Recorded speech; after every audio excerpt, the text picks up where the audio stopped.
Good morning, my wonderful, wonderful friends. I hope you're well. It is a beautiful day here.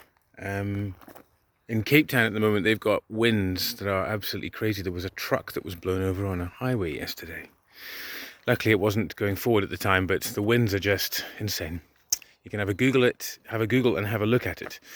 So lots of people down there are kind of battening down the hatches. But here, nothing. Not a whisper of a breeze. And it's very early in the morning. The sun is rising. Harlow is chewing. Usual state of affairs. As I was walking this morning, I was just thinking about what happiness is. And, you know, we all want happiness and we all strive for happiness. And what's really interesting about happiness is that we all want it. And if I was to say to you, what makes you happy? You know, what gives you happiness? And every one of us will have different answers, or we might have some similar answers, but ultimately it will be different answers. And what is interesting to think about is that every one of those answers are actually vehicles to happiness. They're not actually happiness. Happiness is a feeling that we all share, and in actual fact, happiness itself for all of us is exactly the same. And it is just the modalities that we use to get to happiness that varies or changes from person to person. And in our own lives, we find new things, or we do different things at different times. So that's actually quite freeing and quite exciting when I was thinking about it on my walk this morning, is that, you know, if we want to look at any aspect of our lives and we want to improve or we want to feel better, there's a way that we can do that that makes us feel happy.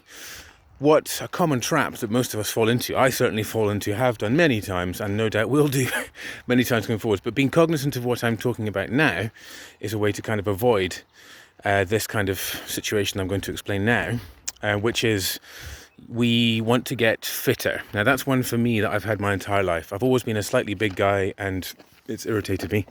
But the interesting thing is, when I say it's irritated me, how much time and effort have I put into it intentionally to sort it out? Well, I can say consistently on a long-term basis, not as strong. Now, the reason why not as strong is because the modality, the vehicle I used to get to fitness, was not something that made me happy.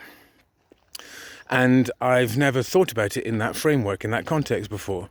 And it's quite simple when you think about it, is that if I was doing something that I enjoyed, that had a byproduct of getting me fitter and slimmer, the chances are, with a bit of intention, I'm going to do that thing more regularly.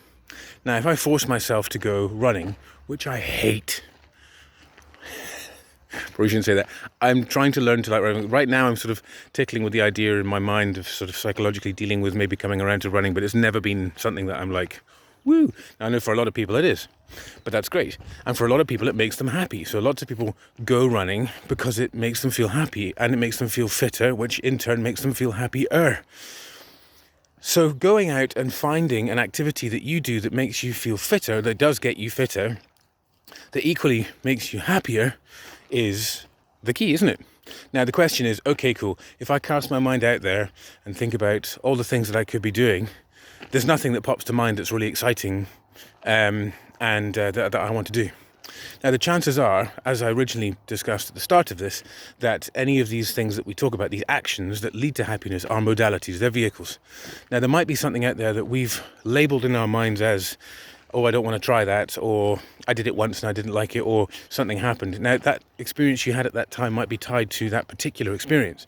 It might be that you went kayaking and something fell off the kayak and you were young, so it freaked you out, and now kayaking's off the plate.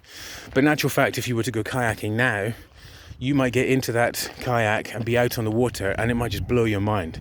The freedom, the silence, the seeing the beautiful still water, the mountains around you, or whatever the landscape may be, and it might just blow your mind, and it might be the best experience in the world.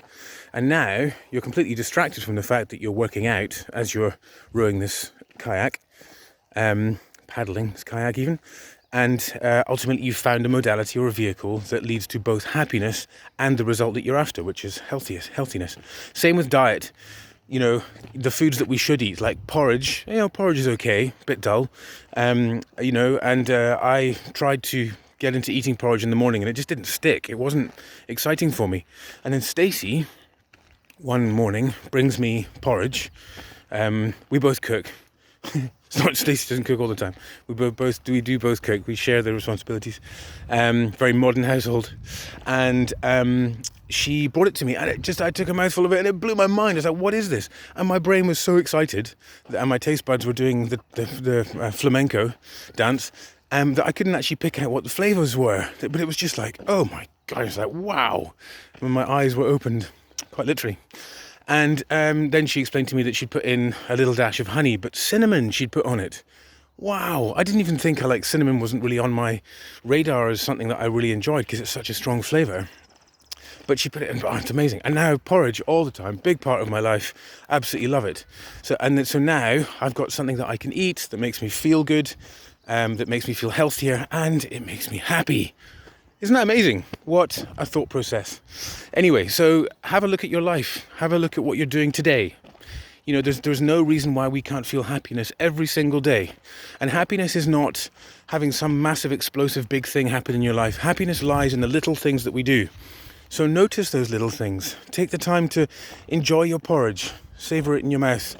Be proud of yourself for the things that you have already achieved, that you feel good about, that also benefit your life positively. Be proud of yourself. Be happy about what it is you're doing. And possibly look at other areas where you can add more of that in. Because all you're doing is giving yourself a better life, a better future, a healthier future, a fitter future, and happiness every day. So happiness is possible every day. This is also a blog for today. I know everybody's been asking for my blog, and I'm so sorry I haven't got back to you yet. Feel a bit guilty. I have actually been rebuilding a lot of it, the website and stuff. There's a new reveal happening. I'm trying to build it as fast as possible so I can get it to you. So I will do that today. I've built most of it. I've just got one more page to do, and then I'm going to do that today. Okay? Promise. I know I said that yesterday, but today I will. Managing expectations, Stuart. Shocking. Something I need to work on. There you go. So here we go. Anyway, at the press-ups, the icing on the cake of every update. Pièce de résistance. How's that for terrible French? So I just strip off. It's getting a bit warm. It's very cold when I started my walk. Okay, here we go. Ooh-ah. Ow. Good start.